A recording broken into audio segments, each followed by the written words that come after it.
Hello viewers, আসসালামু আলাইকুম। আপনারা সবাই কেমন আছেন? আশা করি অনেক অনেক ভালো আছেন। Web design and development. Web design and development কি? আপনাদের মনে অনেকের মনেই হয়তোবা এই প্রশ্নটা জাগে, কিন্তু আপনারা উত্তর খুঁজে বেড়ান এবং ওয়েব ডিজাইন অ্যান্ড ডেভেলপমেন্ট নিয়ে অনেকেই হয়তোবা কাজ শুরু করতে যাচ্ছেন অথবা শিখতে যাচ্ছেন। তো তাদের জন্য আজকে আমি এই ভিডিওটা তৈরি করতেছি যে ওয়েব ডিজাইন অ্যান্ড ডেভেলপমেন্ট যখনই আপনি শুরু করতে যাবেন, শেখা শুরু করতে যাবেন, তখনই আপনি আম, আপনাদের সামনে যে টপিকগুলো চলে আসবে, যেমন HTML, CSS, JavaScript, jQuery, PHP, MySQLi, ASP.NET, CMS, WordPress, Shopify, Magento, OpenCart, Drupal, etcetera etcetera. তো যখন এই টপিকগুলো আপনাদের সামনে চলে আসবে, তখন আপনাদের মনে কিছু কোশ্চেনের উদয় হয়। যেমন কোনটা শিখব, কোনটা দিয়ে শুরু করব, কিভাবে শুরু করব, কোনটা শিখলে ভালো হবে, ইত্যাদি ইত্যাদি প্রশ্নের উত্তর খুঁজে থাকেন আপনারা। তো আমি আজকে এই ভিডিওতে এই কোশ্চেনগুলোরই অ্যান্সার দেওয়ার চেষ্টা করব।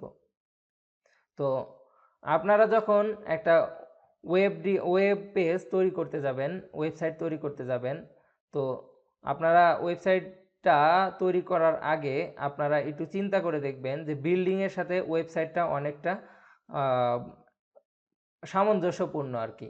যে ও বিল্ডিং তৈরির যে প্রসেসটা আছে, ওয়েবসাইট তৈরির প্রসেসটাও প্রায় একই আর কি।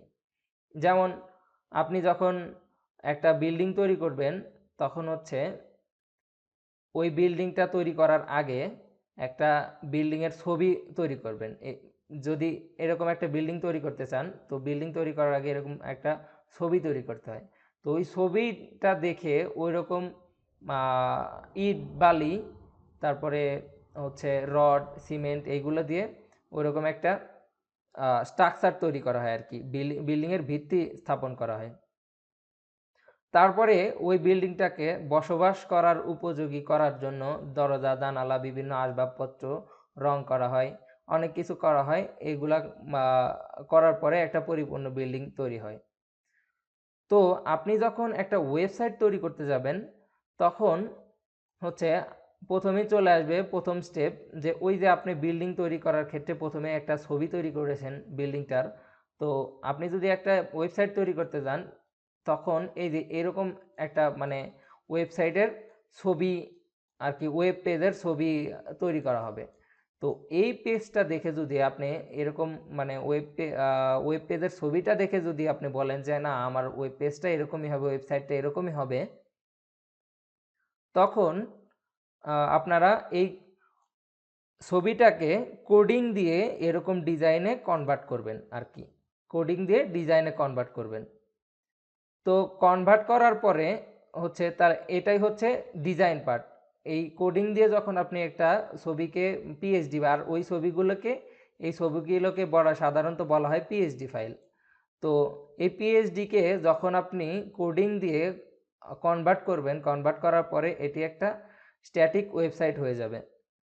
তো এই স্ট্যাটিক ওয়েবসাইটটা, ধরুন আপনি একটা স্কুল ম্যানেজমেন্ট ওয়েবসাইট তৈরি করেছেন, কিন্তু আপনি যেহেতু এই ওয়েবসাইটটা তৈরি করে দিলেন, কিন্তু এই ওয়েবসাইটটার ডাটাগুলো যদি পরিবর্তন করার দরকার হয়, একটা স্কুল ম্যানেজমেন্ট ওয়েবসাইট যদি তৈরি করেন, তখন কিন্তু ওই স্কুলে কতগুলো স্টুডেন্ট আসলো, কতগুলো স্টুডেন্ট অ্যাবসেন্ট থাকলো, তারপরে হচ্ছে কোন তারিখে পরীক্ষা নেওয়া হলো, কোন তারিখে বাকি থাকলো, বিভিন্ন ধরনের ডাটা কিন্তু পরিবর্তন করার প্রয়োজন হতে পারে।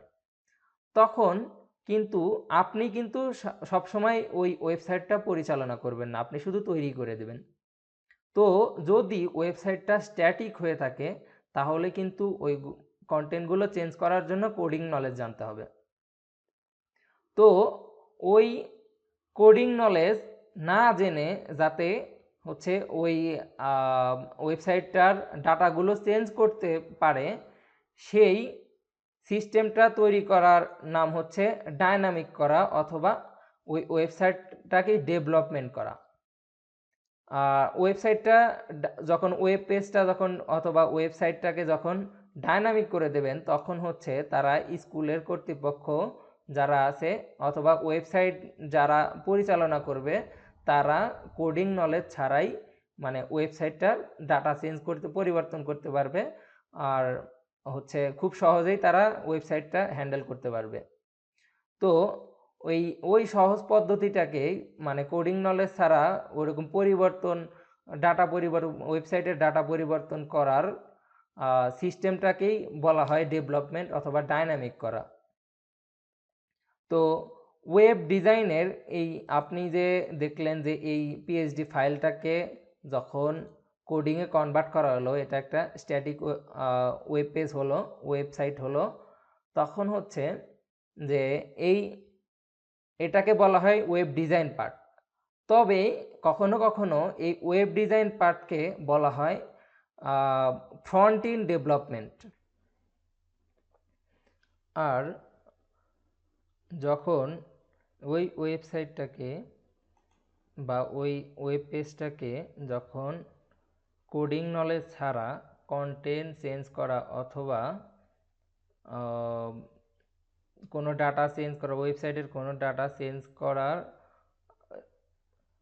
উপযোগী করে তোলা হয় অথবা ডাইনামিক করে তোলা হয়, সেটাকে বলা হয় ব্যাক এন্ড ডেভেলপমেন্ট। তো এই ছিল ওয়েব ডিজাইন অ্যান্ড ডেভেলপমেন্ট নিয়ে প্রথম স্টেপের কিছু কথা। তো ধাপে ধাপে আমরা অনেকগুলো টিউটোরিয়াল তৈরি করব। তো আপনারা আমাদের চ্যানেলে চোখ রাখুন এবং চ্যানেলটা অবশ্যই সাবস্ক্রাইব করে রাখবেন এবং বেল বাটনটাতে প্রেস করে রাখবেন, যাতে আমরা নতুন নতুন ভিডিও আপলোড করলে আপনাদের কাছে নোটিফিকেশন পৌঁছে যায়। এবং ভিডিওটা যদি ভালো লেগে থাকে অবশ্যই ভিডিওতে লাইক করবেন এবং সাপোর্ট দিবেন আমাদের। তো ভালো থাকেন, বাই বাই। দেখা হবে পরবর্তী টিউটোরিয়ালে। আল্লাহ হাফেজ, আসসালামু আলাইকুম।